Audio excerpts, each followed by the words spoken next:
Hello once again, this is Uncle Jimmy of Jimmy's Train Station and Travel Adventures, and today I have my cousin in from Ohio visiting, and we're doing the reenactment here. It's the 160th of Gettysburg, and we're at the Lady Daniel Farm. I've been wanting to get this video out for a while, but I was working weekends, never able to make it here because all their events are on weekends. This was a Confederate hospital and during the battle, and we're going to explore it and go to the barn, the hospital, the house, and see blood stains of soldiers and tell you stories, and then we'll watch the reenactment. So join us on this adventure, and I'll have my cousin Randy say hello from Hillsboro, Ohio, my hometown. And I'm glad he's here. I haven't seen him. Oh, good Lord, how long has it been, bro? About 10 years? 10 years, bro. 10 years, so it's good to have family come out and visit. So follow us on this adventure. So we're inside the Lady McDaniel house, and we got a case of artifacts here. Different things from the Civil War. Piece of wood over there with a bullet stuck in it. Mouth heart.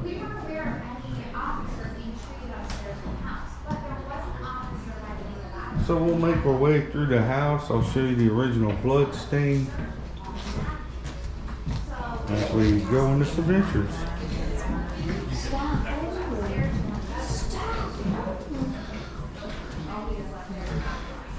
That could possibly be.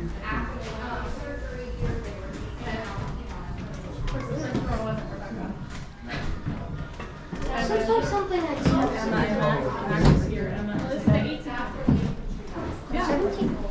then when the movie in 1700s. So we are in the house, and I believe this is one of the original blood stains on the floor from one of the soldiers right to the dark spot.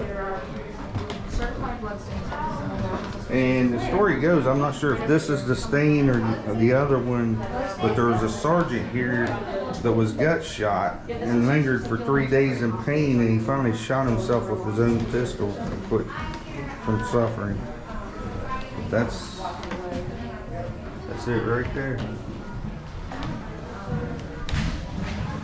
Guess we'll go into the other room and check it out.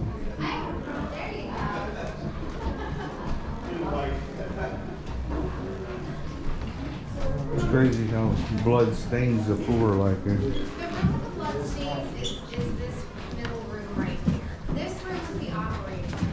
So you're not going to see as much blood staining in here as you do in Rebecca's parlor. And that seems counterintuitive because you'd think there'd be more blood in here. The reason why is because this floor would have been entirely covered in straw. That was standard operating procedure at the time, and it kept surgeons from slipping, and it soaked up the blood. So you'll see that it's accumulated around the nail heads on the floor, but the huge stains are in Rebecca's parlor, which is this next room there. There is one, they believe it's some knuckle print stain. So men back in the day were about my size, about my build. Their hands were about the size of mine. So if I come in here and I take my fist and I put it down here on the floor, you can probably see best. You can see that my knuckles fit pretty much perfectly in these 4 little spots, even with this bumped out knuckle here. See that? So we had a forensic detective in the house, and he said it's very possible that is what that's from. But based on what this room was at the time, that guy would have really been in the way. You got to remember, there would have been barrels brought up from the basement, doors taken off the hinges, and those are your operating tables. So probably 3 or 4 of them in this room. So if this man is sitting here kind of slumped back against the wall, he's definitely going to be taking up some pretty important real estate. Our best guess is that this is the surgeon himself taking a break. And the room is emptied out. he finally gets a chance to sit and rest. So, but we don't actually know. So many of the blood stains in the house, we really don't have any idea. It's just our best guess how they got there. But these marks here are supposed to be the blood stains? Yeah, well this is where it's settled around the nail heads. The biggest ones are, and you can go out into this hallway because there's another room or another door that'll take you into that room. That's where you'll see the biggest blood stains because that was triage and assessment. That room was totally stripped bare. And then the officers were brought in, name, rank was recorded, and then they were sat along the walls to wait for surgery. So as they're bleeding out, that's how you see it. Dude, that's a lot of blood right there. Some blood. And all on all the nail marks, blood stain. Over here is definitely by the fireplace. Oh, another blood stain over here by the fireplace. Pretty big puddle. But the story of the sergeant, that was the first one I showed you. So follow us on this adventure.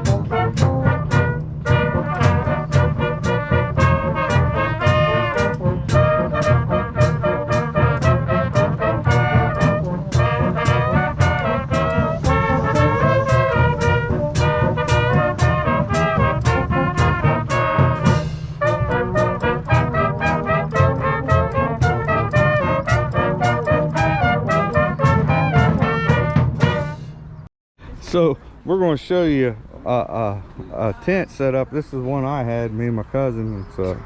It's a A-frame tent. It's called Reenactor's tent. Same material, same concept. But I'll show you how comfortable reenactors live. This isn't too accurate to history. It wouldn't have been like this, but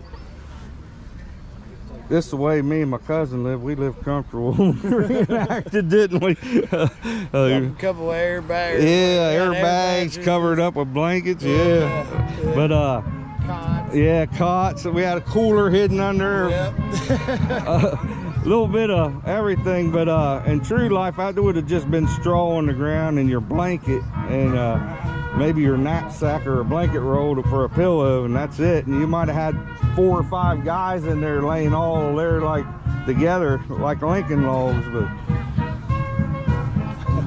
but yeah, that just shows you how comfortable we were as reenactors. And I mean, you're going to do that all weekend, and in the heat and stuff, you want to be as comfortable as you can.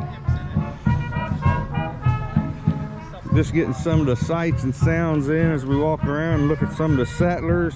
We'll go down Settler Road where they sell things and see different demonstrations and reenactors. It's a dying hobby, but I loved doing it when I did it. It's not what it used to be. This is it too, ain't it? The camp? Yeah, I believe so. Or this might be civilian camps, probably what it is. Or you know how they always did that, and then you had the military camp. You get away for a little bit more having a civilian camp. You can. I see they got a little hospital scene over here, surgery, to show you what it was like. Reenactors that portray surgeons, doctors.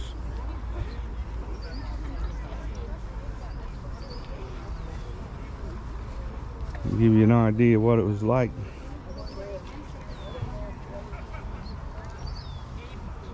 Oh, they called it good. How are you, sir? I'm doing all right. You're on YouTube right now. It's all right. Wouldn't be my first time. So this is what they use to saw your arm or leg off with, and like I said, most of the time there was no anesthetic or anything, or no painkillers. You just, if you was awake, they'd have you the saying, bite the bullet, or bite down on something while they just sit there and sawed your leg off. And because the bullets of that time would take out bones, so there's no way to replace the bone like pins and stuff like we have today, so they cut right below where the bone is broke, and then take that flap of skin and sew over. But surprisingly, a lot of people survived this, and it's pretty amazing for that time with disease and everything. But that's what they do. They just clamp it off and cut right below and cut it off. So brutal. We've come a long way. We learned a lot in the medical field from this war about disease, and because they'd use the same sponge after another guy, the same saw, just rinse it off with water, and that's why a lot of times you die of infection, not the actual wound, but the infection from the wound. I'd say disease killed most of the soldiers in the war, yeah, more than actually getting shot. So follow us on this adventure as we see more. So we're sitting there talking with one of the settlers, and I find this really interesting. These paintings, well, I'll give you his website or information here. So what's the name of it? It's a Gettysburg Diagraphs. Gettysburg Diagrams, and right there you can see if you want to order any of these off them, the reasonable prices too. What these are is dioramas that he does close-up pictures of, and then makes them into like paintings. And these are actual dioramas that he's got close up with a camera and took a picture. That is pretty neat. You have to build the diorama. They're on 4x8 sheets. So he builds them on 4x8 sheets, and then he takes photographs of them close up. When I get a scene, that is pretty wild. Put it together. It takes maybe 2 or 3 days of hard work to put them together, and then I let them sit for a while, and then we come back and work on them again, and then very then interesting. print up a mock-up. See if it looks $50. I mean, that's not bad, and these are 30. That's awesome. Well, thank you. That's really neat. I've never seen anything like it. Thank you for that. That's awesome. Yeah. So we're getting ready to go into the actual barn hospital, and we got General Lee here. All right, good impression. I like it. And we're gonna go in and check out the actual barn where they did surgery and wounded. And so as you can see, they got mannequins here, wounded soldiers recuperating from wounds. And I'm sure there was a lot of people died in here, right, Randy? Yeah. A whole lot. What would they say? The owner of the farm buried 36 of them himself, him and his wife. They said this was the main for the surgeries. And the house was for like the officers and to recuperate. They might have done surgeries out here too and brought the officers in the house, but I think the one room was mainly for the officers, and then they recuperated in here while this was enlisted, man. That's the way we understand it. But, you know, across from Walmart, I don't know if you knew this, was the field hospital. It was one of the biggest, Fort Letterman they called it, was one of the biggest field hospitals in the Civil War. And that whole field, if you drive by it as you're going to Walmart, there's a marker there. That whole field was filled with hospital tents. And I guess the last soldier that was there left like 3 weeks before Lincoln come to do the Gettysburg address. Talking about it by like the beer mart and all that. Yeah, there's a great big field there. I seen the hospital. By Giant. Yeah. Yep. That's what I told the kids. I said, you pay attention to the hospital signs. I said, all them places. I said, that's how, because they were asking, you know. Right. I told them, I said, like you said, it was widespread. Oh yeah, it's 25 square miles. So don't think the battle's just where the main markers and the main part of the battle took place, because it's just not true. I mean, it's right from here to Antietam. Right, yeah. And you imagine what it was like in here, and the smells and the flies and everything else. Some of the surgical tools they use. Really amazing. I heard that there's graffiti in here on the walls. Is it? Well, there's a sign. Well, let's check that out. Some of the soldiers actually like signed their names.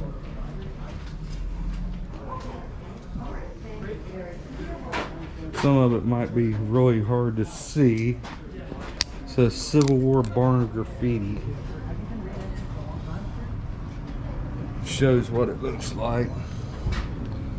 They wrote their initials and their unit. I ain't actually seen any yet, but I'm sure it's here somewhere. Oh, you go ahead, by all means. The bar is on the barn door. Okay. And then back in the back, you have the JB. Okay. Back on the windowsill. I appreciate it. The reenactor helped us out there, so I'll go show you that.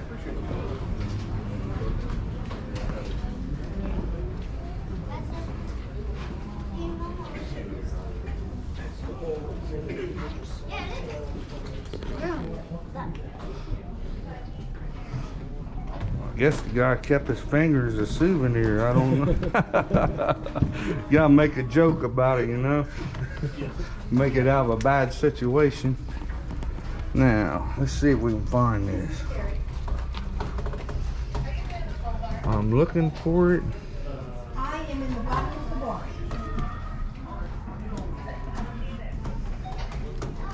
I'll be darned if I can see it. Man, right here. Barely visible. Right there. Yeah, it's wearing down with the ages. I mean, figure 160 years. Let's see. Find it? Oh, there you go. That's a good one. So, yeah, that's pretty neat. And this guy over here, I guess he didn't make it. But, yeah, here's some prime example of what you would see in the Civil War field hospital. And that's a real picture there. Didn't even imagine. There's stories of like at the seminary here in Gettysburg, a second story window, it's pretty high, that the surgeons were cutting off arms and legs, throwing them out the window, and it was as high as the second story window. Wow. Pile of arms and legs. Oh yeah, man. So it wasn't a very good sight to see, for sure. Yeah. Well, there's some wounds right there. See that guy's jaw, and they reconstructed it. Got shot in the jaw. I seen a picture of another soldier had one got hit right in the forehead, right here between the eyes with a bullet. Survived. And it was a far enough distance that the bullet didn't go in, but it left a hole right there. The bullet was actually lodged in there, and like 20 years later it fell out. Oh geez. So he lived. I mean, wow. it wasn't close enough to go through or kill him, but indented in his forehead. Okay. So it gives you a little idea what it was actually like. I mean, wasn't a very good sight, wasn't a very good situation to be in. But that's the way it was. That was the technology they had. And so follow us on this adventure.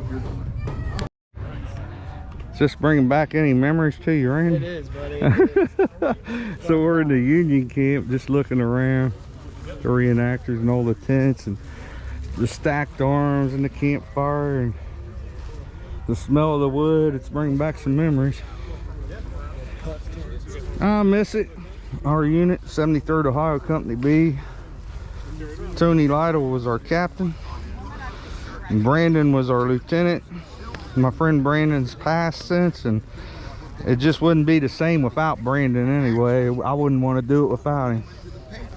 But my cap got a divorce, I got a divorce, the unit just kind of fell apart. But we were some partiers. We had fun. We were known to be a rowdy reenactment group. But brings back great memories. Hearing some gunfire over here. Looks like the Confederates are over here. So we're just walking around taking in the sights. So we'll be back when the battle takes place, and we'll film that, and we'll see you then. So we're standing here and the battle's getting ready to begin, so we're going to start filming here shortly, and I already got artillery going off. We got infantry lined up, so it'll be any time now. So we'll go ahead and start filming now.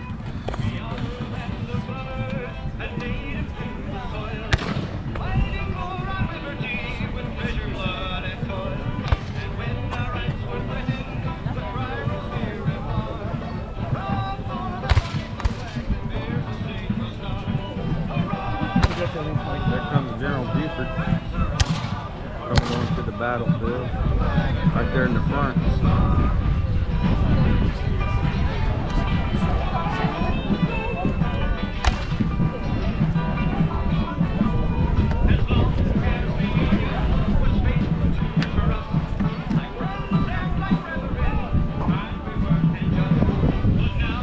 Goes the infantry, marching off, getting ready to form into the line of battle.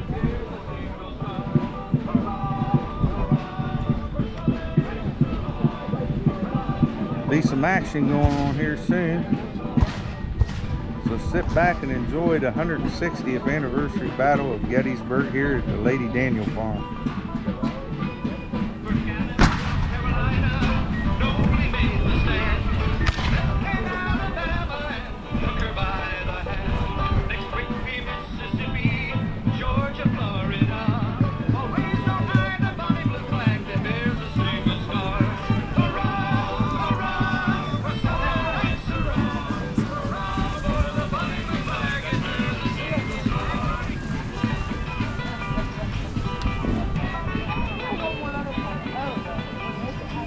Them guys there, Randy with the tails on their hat. What do they call them? The fox tails, I think it is, or yeah. Their unit that had a fox tails on their hat. I don't remember seeing it. Yeah. Was they around when we did it? Yeah, well, you didn't see them very often, but I don't feel like I remember seeing them. yeah. That's what they call them, foxtails. So they're going.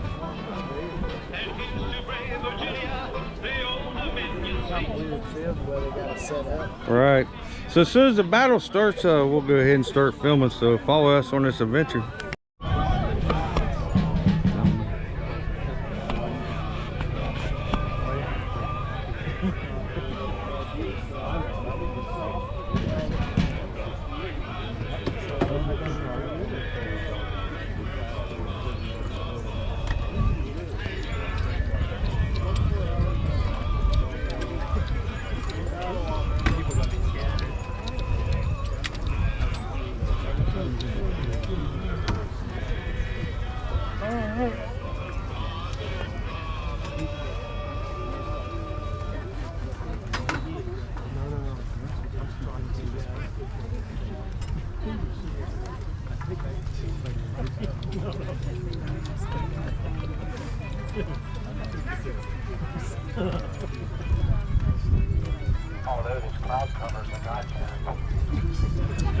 It is a godsend, the cloud cover. We all agree. Oh, absolutely. We all agree.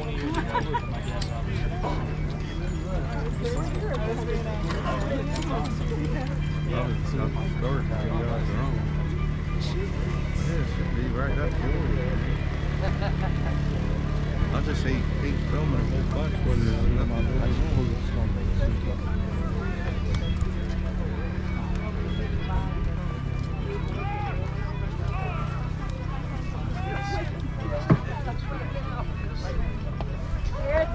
I'm waiting for a zombie to pop out.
That's smoke ring. Hello? Hello. I'm going to be narrating this battle. Welcome to Gettysburg 160th. What we have here is the first day's battle up on McPherson's Ridge. We have Confederates from Harry Heath's division of the 3rd Corps entering into Gettysburg. As you can tell right here, he's entering up as the 1st Corps Union Brigade of Artillery. Out in the field on kneeling were the dismounted cavalry of John Bruford meeting the enemy as they approach. Off to your right, you got Federal infantry trying to engage what's on Oak Ridge.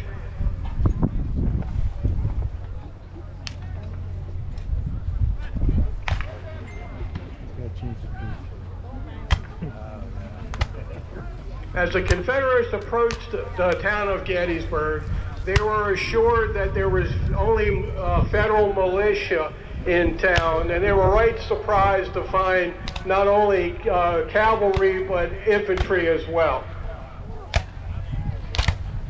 So the first Confederates to approach the area were from Harry Heath's division, will be Georgians and Tennesseans that were first engaged on McPherson's Ridge against the dismounted cavalry, as you can see on top of the knoll.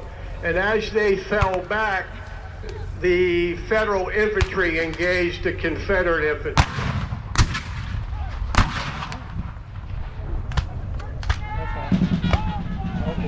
Now once that happened, they realized they picked a scab, so to speak, so they had to bring up more troops. So they brought up Confederate artillery to engage here, the Federal artillery.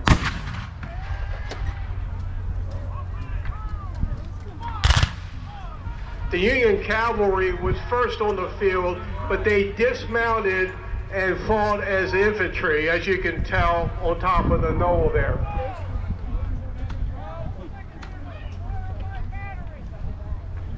The Federal infantry did not arrive until General Reynolds brought them up from Emmitsburg, and that would be them off to the side, the right-hand side there.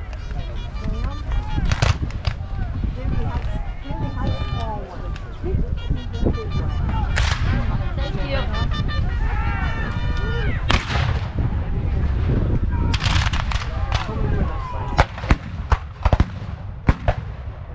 Off to your left, you will see more Federal batteries engaging the Confederate infantry as it approached McPherson's Ridge.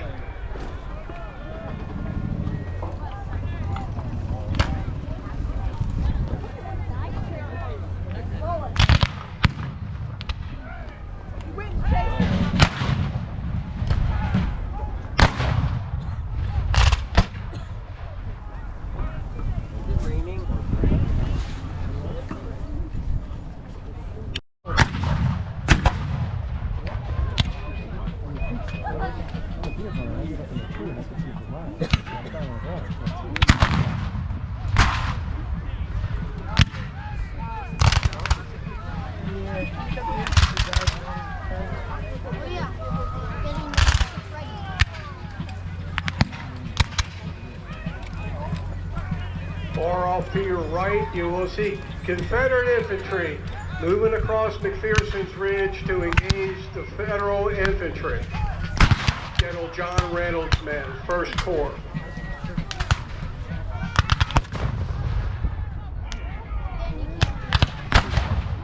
General Lee's orders for the day were not to bring on a general engagement, but it certainly appears as if one has started.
A federal horse-drawn cannon is presenting itself on the field.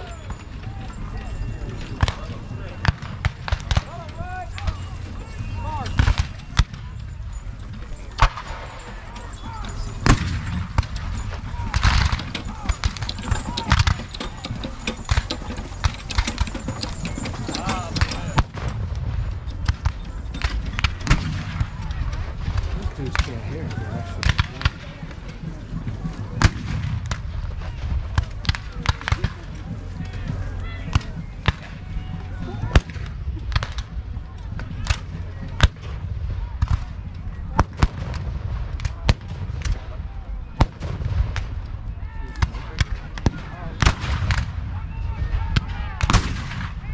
Confederate infantry off to the right is ready to engage the Federal infantry behind the wooden fence. As you can notice, the smoke on the field referred to as the dinge of battle. It's very hard to see how it's going on. That's why the flags were so important, so the soldiers could see where their troops were moving.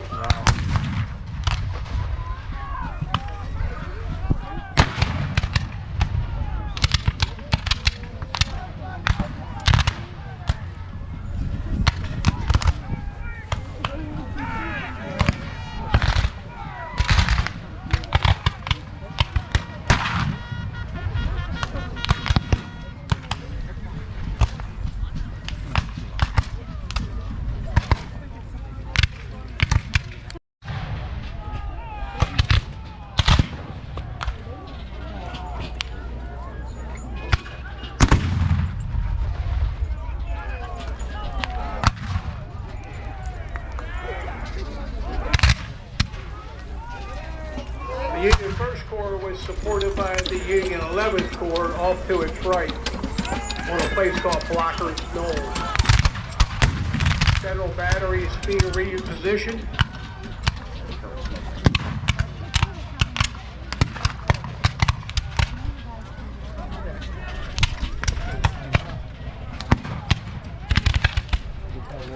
As I said earlier, not a very easy task.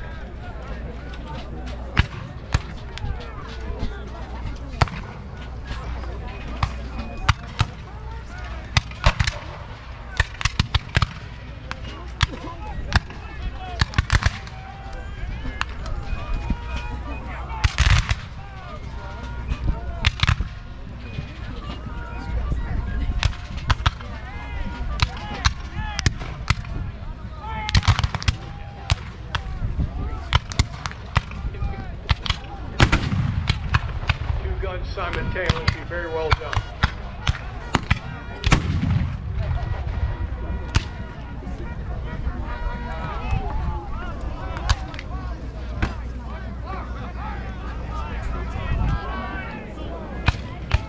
Confederate infantry breaking through the fence line. Moving the Federals off McPherson's Ridge as they fall back to Seminary Ridge.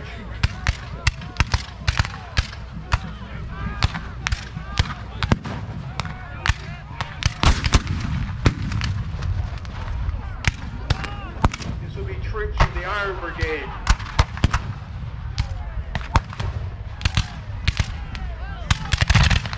Confederate troops will be men from Tennessee and Georgia at first, and then from North Carolina, Virginia, and other southern states.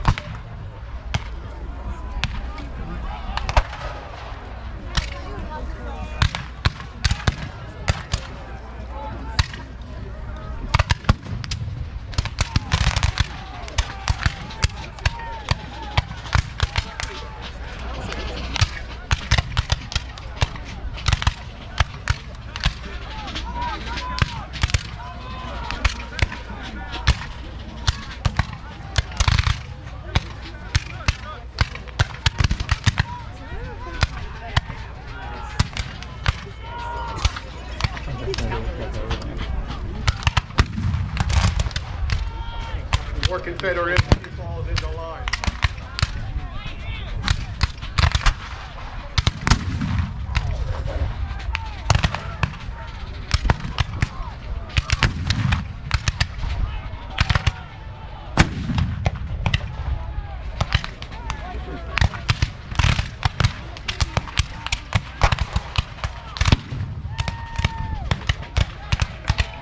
As you can see, more Federal Union soldiers are appearing on the field.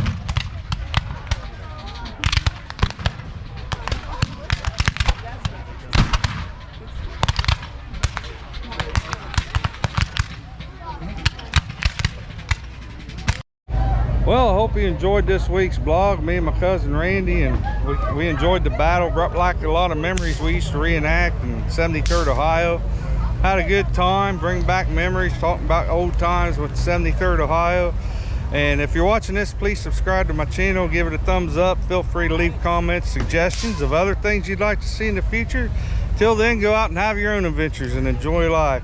Till later, it's been Uncle Jimmy's Train Station Travel Adventures, and my cousin Randy. Goodbye.